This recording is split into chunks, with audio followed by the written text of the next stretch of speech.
The dialogues between the master and the disciple has happened thousands of years back. The finite getting close to the infinite. The known reaching out to the unknown.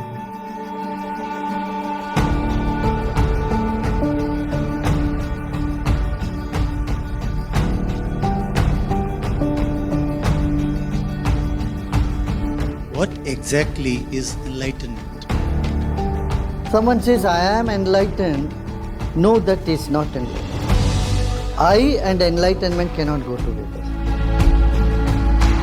What are the special benefits of celibacy? Physical pleasure, if it is considered one unit, the pleasure or joy of samadhi is 1,000 times more than that. ये जो माया है उससे हम कैसे निकल सकते हैं? तुम ये तो नहीं पूछती हो ना, अच्छा मैं सपने से कैसे निकलूं? अरे सपना समझ में आ गया, फिर निकलने की क्या बात है?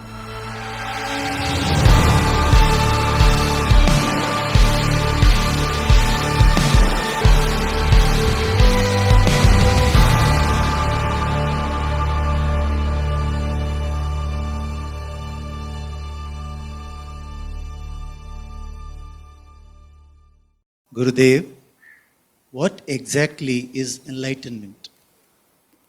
What exactly is enlightenment? This word enlightenment is used, misused, and misunderstood so many times. Someone says, I am enlightened. No, that is not enlightened. I and enlightenment cannot go together. Both cannot exist. So one who is enlightened, whenever this question is asked, they keep quiet. Silence. There is no two, and so there is no experiencer. I experienced enlightenment, this happened to me, that happened to me, is all misconception of enlightenment. Got it? So suddenly I felt everything is one with me, this or that. Yeah, but still that I is there. There is an experiencer and the experience they are having. So it's difficult to say. It's like saying I did not find myself. So I say I searched for myself, I did not find myself. Do you see what I'm saying? Gurudev, does enlightenment happen suddenly or is it a gradual process? Both. Sometimes it is sudden, sometimes it is a gradual realization. Both happens. Gurudev, many people have asked me this question. Is sannyasa a prerequisite for enlightenment? As in history there are many cases where married people also had to take sannyasa before attaining enlightenment. Sannyas is something which happens to one. Sannyas is a conscious decision to be centered. Sannyas is commitment to something higher. Sannyas is free from all smaller attachments. Sannyas is being centered in all circumstances. Sannyas is the vision of a higher goal in life. Sannyas is an expression of total contentment. Sannyas is not out of frustration. People leave things and run away to have sannyas. That I don't think is sannyas. भगोड़ीपन जो है वो संन्यास नहीं है. संन्यास माने जो सम्यक रूप से केंद्र में स्थित हो गए, एक बहुत बड़ा विजन लेके चले, एक विशाल दृष्टिकोण रख लिया और तृप्त हो गए. पूर्ण रूप से तृप्ति ही संन्यास का लक्षण है. हमें कुछ नहीं चाहिए, मैं यहाँ हूँ सब देने के लिए, ये उद्गार भीतर से उठे तो समझना संन्यास हो गया, संन्यास्त हो गए. अच्छा, गृहस्थी माने क्या है? जिम्मेदारियां निभाना, उनके लिए ड्यूटीज है, घर को संभालना है. वो गृहस्थाश्रम के धर्म और गृहस्थाश्रम में रह कर के भी अपना कर्तव्य निभाते हुए भी कर्मयोग के द्वारा भी लोग मुक्त हो सकते हैं। और इसका बहुत सारे निदर्शन हैं। राजा जनक सबसे बड़ा उदाहरण है। राजा जनक ज्ञानी थे, मुक्त आत्मा थे और वो पूरे देश के जिम्मेदारी के साथ वो अपना काम भी करते थे। ऐसे कई उदाहरण आपको मिलेंगे जो व्यक्ति सब जिम्मेदारी लेते हुए गृहस्थाश्रम में रहते हुए मुक्त हुए हैं। आप देखेंगे बहुत सारे ऋषि मुनि ये भी गृहस्थाश्रम में ही थे। महर्षि वशिष्ठ और महर्षि अगस्त्य ये सब बड़े बड़े महर्षि थे। ये सब गृहस्थाश्रम में रहते हुए अपना कर्तव्य को निभाते हुए और मुक्त रहे। गुरुदेव, एक मछली जो सागर में रहती है उसके विस्तार का अंदाजा नहीं लगा सकती, तो हम इस चेतना में रहते हुए उस एनलाइटनमेंट तक कैसे पहुंचे? चाह मरी चिंता मरी, प्रभु मिले। प्रभु मिले तो हम कहाँ, वही छा गए, वही रह गए। तो इसका यही 3 संज्ञा में कहते हैं, वही है और कुछ नहीं है, या मैं ही हूँ और कुछ नहीं है, और जो है सो है, ना मैं ना तुम ना कोई, वही है। ये संन्यास है। बूंद में सागर समाया हुआ है और बूंद को पहचान लिया तो सागर को जान लिया। और बूंद ये अनुभव करे मैं सागर का ही अंश हूँ, बात समाप्त हो जाती। बूंद अलग नहीं है फिर तो, है ना। अच्छा ये कह देना अरे मुझको ऐसा हुआ वैसा हुआ, भाई तुम्हें जो भी हुआ तुम अभी भी तुम हो। तुम्हें लगता है मैं हूँ, तो जब तक मैं हूँ, वो है ना, प्रेम की गली अति साकरी तामे दो न समाई, यही बात है। कोई और नहीं है, कोई दूजा नहीं है, ये भाव ही मुक्ति है। Gurudev, monks in every tradition are required to be celibate. What are the special benefits of celibacy? Celibacy is conserving the energy. When you have conserved energy from one channel, that same energy is available for you to be used in other channels. Maharshi Patanjali also said, Brahmacharya pratishtayam virya labha. It gives strength, it gives energy for you to do many other things. To realize the self, you need a lot of energy. If you are weak, dull, what takes over you is inertia. And when you want to be more vibrant, you need more energy, and so you have to conserve energy. Enjoyment, whatever it is in all the 5 sensory pleasures, depletes our energy. If you keep looking at the screen for too long, your eyes get tired. You keep listening to something happens to your brain, starts rattling. You want quiet for some time, isn't it? Noise pollution. Too much noise, our brain cannot handle. Similarly, fragrance. People who work in fragrance factories, they want a place where there is no fragrance. And this is a modern day fashion, you will find soap and shampoo that says fragrance free. Similarly, our taste buds, they have limited capacity to enjoy. And so is the touch, so is sex. All these stimulating pleasures drain our energy to some extent. Conserving it is yoga, and spending it is called bhoga. And life is a balance between these two, yoga and bhog. This doesn't mean that bhog is bad, but when you no longer get any pleasure, enjoyment in it, then you have risen above that, and you are looking for a bliss, a happiness which is beyond the senses. And to reach that highest level of human existence, You have to close certain taps.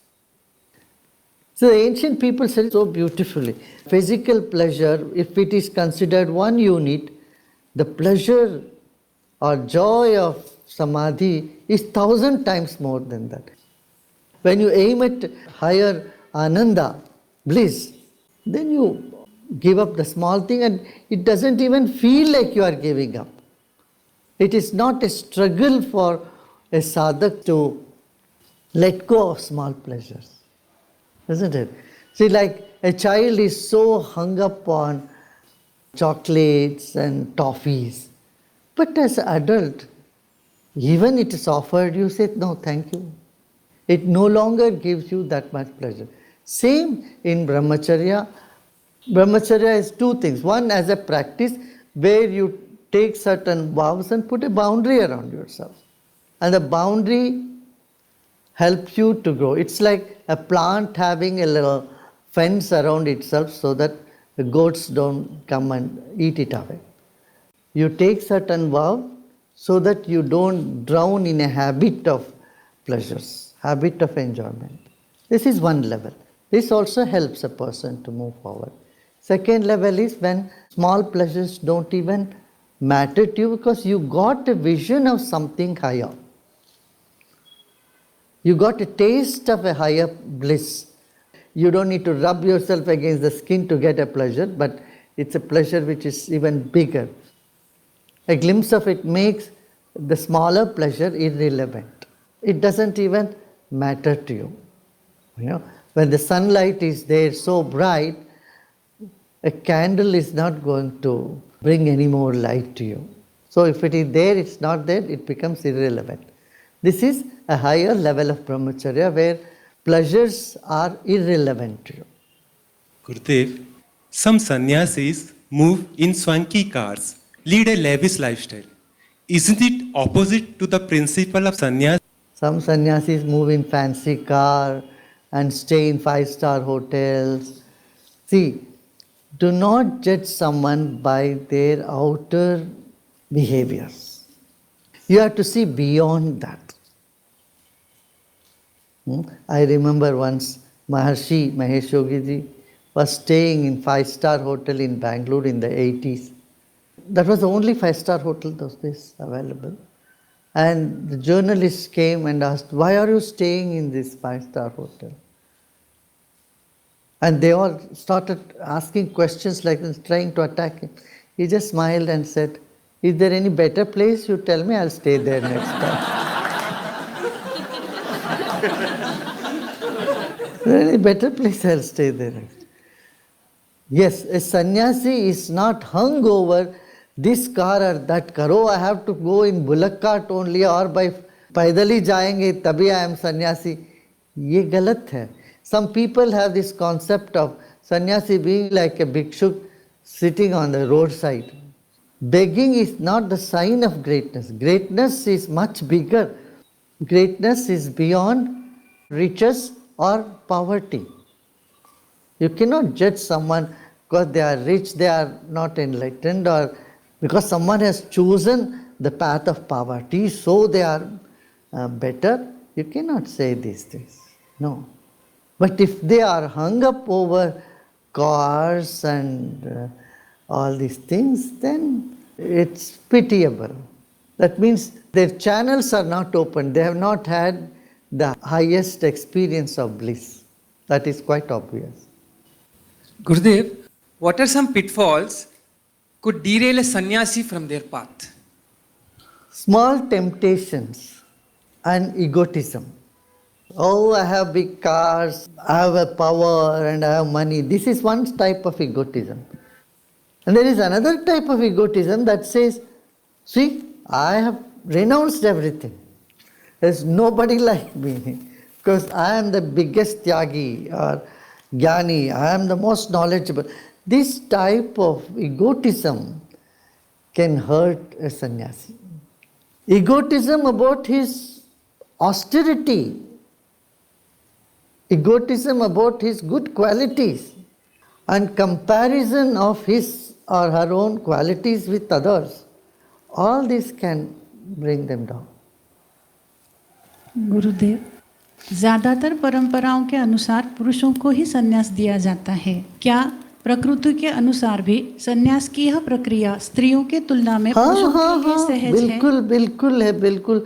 कितने सारे साध्वियाँ हैं हमारे देश में, बहुत से हैं, बहुत सी सन्यासियाँ, बहुत महामंडलेश्वरी भी हैं कई हमारे देश में।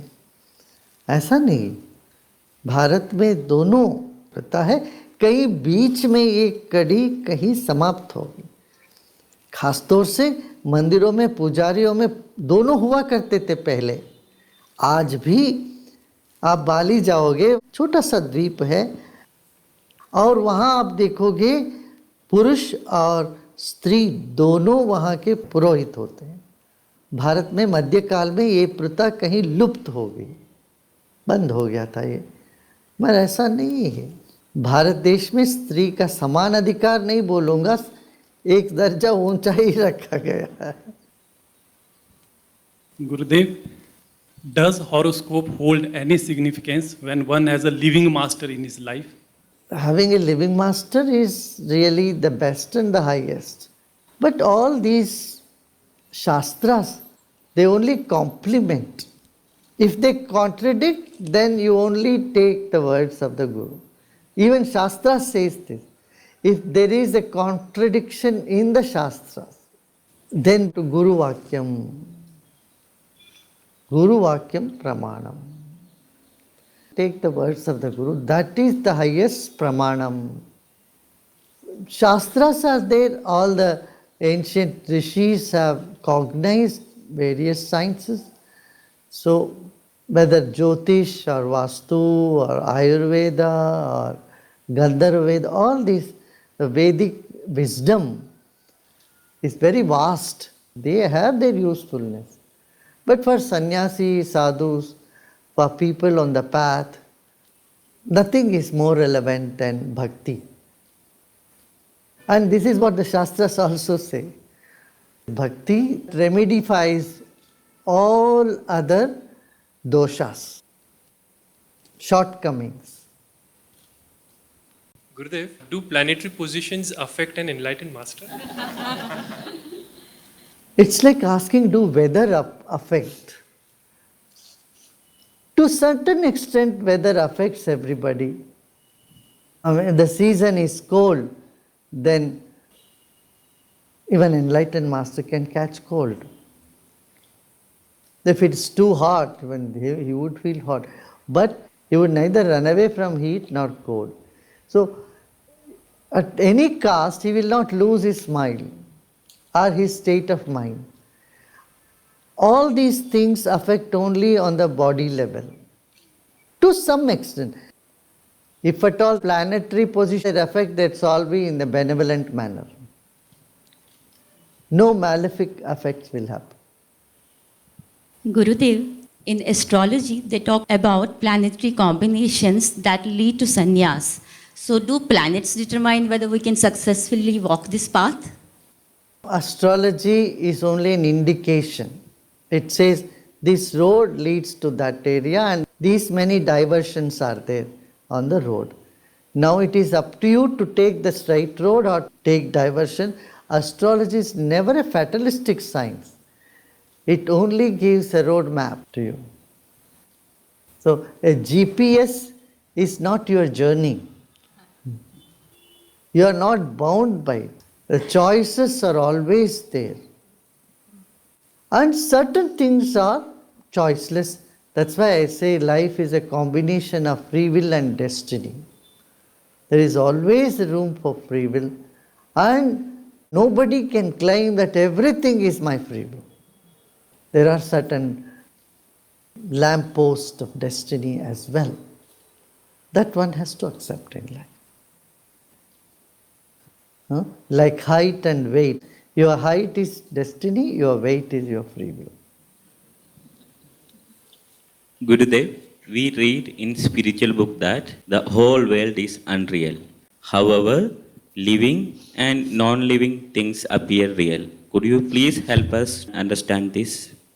What you call as non-living is really not non-living. That also has some unit of life. We are in an ocean of consciousness. And in some places the consciousness is more obvious, in other places it is not so obvious. If there is a dog sitting and you chase the dog, it will start howling, it will start crying. And you take an axe and go and try to cut a tree, the tree also howls, but you don't hear it, that's all. Tree also has feelings. The expression of the feelings which you see in dog is not the same what you see in the trees. Our perception is very limited. And so our judgment is even more limited.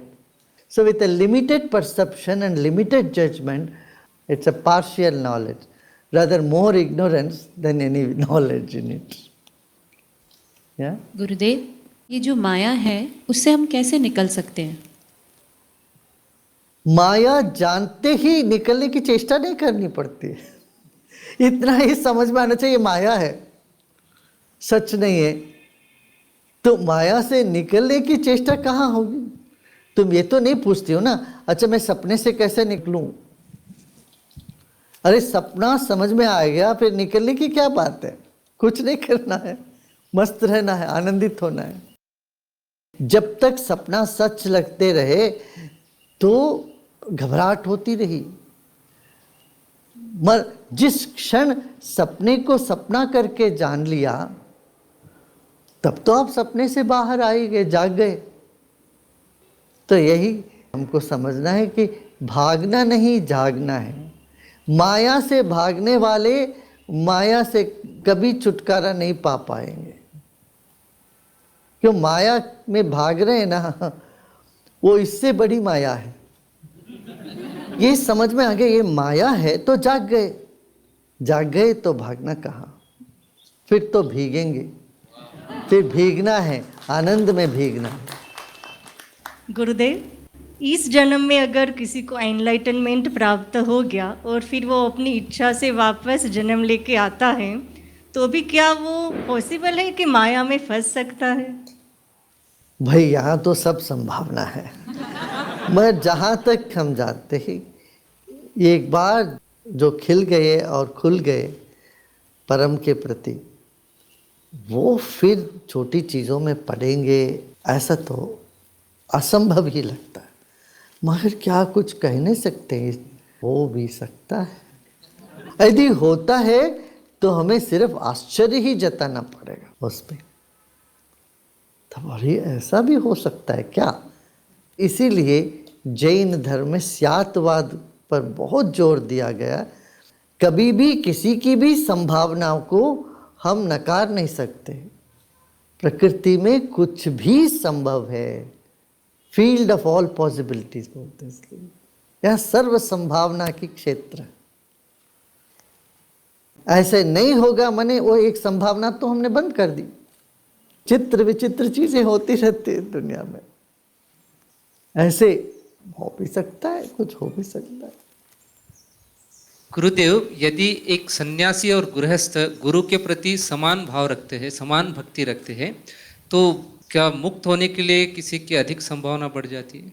अरे वो व्यक्ति पर निर्भर है। सन्यासी भी मुक्त हो सकता है, गृहस्थ भी मुक्त हो सकते हैं। गृहस्थ अपना धर्म पालन करते करते मुक्त हो सकते हैं।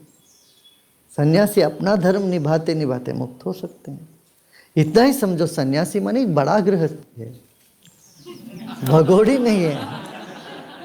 घर में जो माताएं होती है या दादी होती है, जो भी बड़े होते हैं, वो क्या करते हैं? सबकी ज़रूरत पूरा करके फिर अपने बारे में सोचते। कई बार अपने बारे में सोचते भी नहीं। ये गृहस्थ का लक्षण है।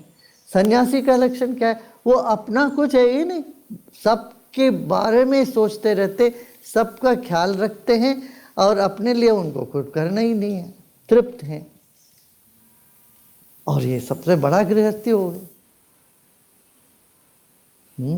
ब्रह्मानंद सरस्वती जी, शंकराचार्य महाराज ये कहते थे कि हम तो त्यागी नहीं है, ये सब महात्यागी कहते लोगों को।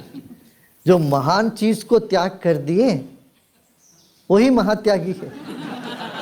सबसे महान चीज तो पर ब्रह्म है, भगवान है, उसको त्याग करके बैठे, हमको क्या महात्यागी बोल रहे हो। कितना सच है, परम को त्याग करके छोटी चीज को पकड़ लिया। हम त्याग किसको करते हैं, किस चीज को करते हैं? जिसको हम महत्व देते हैं उसको छोड़ना ही त्याग होता है। अब हम इसका बड़ा महत्व देते हैं, हमने कहा इसको हमने त्याग दिया, और चश्मा हम समझते हैं मैं इसको त्याग रहा हूं। क्यों? इसको थोड़ा महत्वता देता हूं। जो चीज हमसे छूट जाती है उसको त्याग तो नहीं बोलते। आप तो ये तो नहीं कहोगे हम वो कॉटन कैंडी खाना हमने त्याग दिया। बचपन में कॉटन कैंडी है, वो बोलते ना, वो क्या बोलते हैं उसको हिंदी? बुड्ढी की बाल। ये तो नहीं कहते वो बुड्ढी की बाल हमने त्याग दिया। बचपन में वो गाँवों में ये सब आता, घंटी बजती थी, वो आदमी लेके आता था बुड्ढी की बाल, और बच्चे वो आते ही आंख बड़े बड़े आंखों में जाते। ऐसे चॉकलेट है, मिठाई है, खिलौना है। हम ये थोड़ी ना कहते मैंने खिलौना त्याग दिया। अरे छूट गया भाई, ये सब जीवन में इसका कोई महत्व नहीं रहा तो छूट गया। ऐसे बचपन के मित्र, वो अपने रास्ते पे गए, तुम अपने रास्ते पे गए। आप पहले रोज रोज बात करते थे, आप पता नहीं साल 2 साल में 10 साल में एक बार बात करते हो, वो सब छूट गया, संबंध छूट जाता है। वही होता है जो बच्चे माँ के पल्लू पकड़ के घूमते थे दिन रात, बड़े हो गए तो वो अपने काम में लगे, उनके बच्चे हो गए, अभी कभी हाय हेलो होता है। वस्तु, व्यक्ति, परिस्थिति में परिवर्तन होता ही रहता है। और त्याग हम उसको कहते हैं जिसमें कोई मुख्यता हमको लगता है। सो महात्यागी कौन है? जो सबसे महत्व है उसको त्याग किए वही महात्यागी हुए। मगर जीवन में त्याग के बगैर कुछ महत्वपूर्ण चीजों को तुम प्राप्त नहीं कर सकते। क्यों? जो चीज तुमको पकड़ के पीछे खींच रहा है, उस श्रृंखला से, उस सलाखों से तुम्हें मुक्त होना है। उसमें थोड़ा सा प्रयत्न अपना करेंगे तो उससे लांद के हम आगे निकल जाएंगे। मान लो शराब की आदत है, अब बोलेंगे अरे ये तो छोटी चीज़ है, हम पीते रहेंगे, कभी नहीं छूटने वाला है। वो आदत इतना गहरी होती जाएगी दिन बर दिन, वहाँ हमको ये कदम उठा के कहना पड़ेगा हमको पसंद भी है, मैं इसको नहीं छूऊंगा। सभी ये जो हैबिट्स हैं, अभ्यास है, इससे मुक्ति के लिए त्याग की आवश्यकता है। जो हमको अच्छा लगता है मगर क्षणिक काल के लिए, वो सब त्यागने योग्य है। जप करने के लिए कुछ मंत्र गुप्त रखा जाता है और कुछ मंत्र ऐसे ही उपलब्ध है, ऐसा क्यों है गुरुदेव?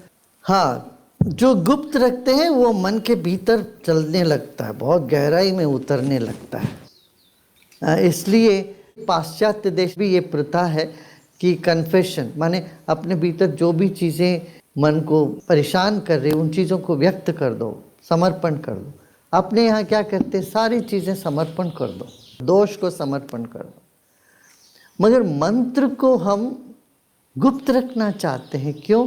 मंत्र हमको परत दर परत भीतर ले जाने में वो सहायक होता है, इसलिए मंत्र को गुप्त रखते हैं। गुरुदेव, पुरातन काल में जो ऋषि मुनि थे वो आकाश से ज्ञान डाउनलोड करते थे, हम इस जमाने में वो कैसे कर सकते हैं? अरे भाई, अभी भी यही होता है। अभी भी जो भी ज्ञान डाउनलोड होता है वो आकाश से होता है, मगर उसको सजगता पूर्वक अनुभव करने की जो प्रक्रिया है उसी को ध्यान कहते हैं। ध्यान करोगे तो अंतस्फुरणा जागेगी, मन के जो आवरण है, बैल है, विक्षेप है, ये सब दूर होता है तो प्रकट हो ही जाता है। Gurudev, in Yoga Shastras, there are descriptions about various type of samadhi. Can you throw light on it? And how it can help us in as a sadhak? Dhi means intellect, samadhi means where your mind is in equanimity. Now there are different type of samadhis. samadhi where there are ideas and thoughts, they float around. But you are witness to those thoughts. Vichara anugama samadhi. When there is vichara, means thought process is on. But as a witness, you are watching them in equanimity.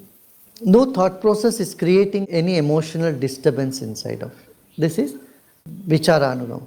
Savitarka samadhi is where there is logic. The conscious logical mind is still active. Savitarka samadhi. Nirvitarka samadhi is you have transcended the thoughts, you have transcended the logical mind as well, the intellect as well. And that is the real higher states of samadhi, where you transcend the logic, the thoughts and feelings. Even feelings are transcended in samadhi. And where you feel that there is center everywhere and circumference nowhere. You feel you are everywhere, yet you are nowhere. I am and I am not. That experience that I am, because it is not inertia where you don't know anything. But I am not, because I am not in the sense of any localized identity. There is only easeness. One is I am, amness, another is easeness. Whenever you are little bit more conscious, you are in the space of I am happy, I am unhappy, I am enlightened, I am not enlightened, I am this, I am that. The I am is there, the aham is there. When that leave way to a space which is simply ease, things are, that's all, that's it. Things are. It is as such. That is the samadhi. Where there is no vikalpas, there is no vichara, nirvichara. Nirvichara vaisharadya adhyatma prasad. That nirvichara samadhi, and this is the spiritual gift, grace of spirituality. Gurudev, you had mentioned earlier that we exist in 5 dimensions at the same time. How is this possible? The world of our experiences has limited dimensions. Our bandwidth is very limited. You have energy, you have aura, which you are unable to see from a naked eye. A cat can see more than you. An owl can see more than you. Their bandwidth is higher. We gauge our world by our perception, and our brain is nothing but a frequency analyzer. We operate within the limited frequency. World is beyond the conceived and perceived frequencies. The existence is far beyond the conceived frequencies. And if you see the whole wave function or the energy field by which the entire universe is, and our perceptual ability is not even 1%. So what we know is less than 1%, what we cannot perceive is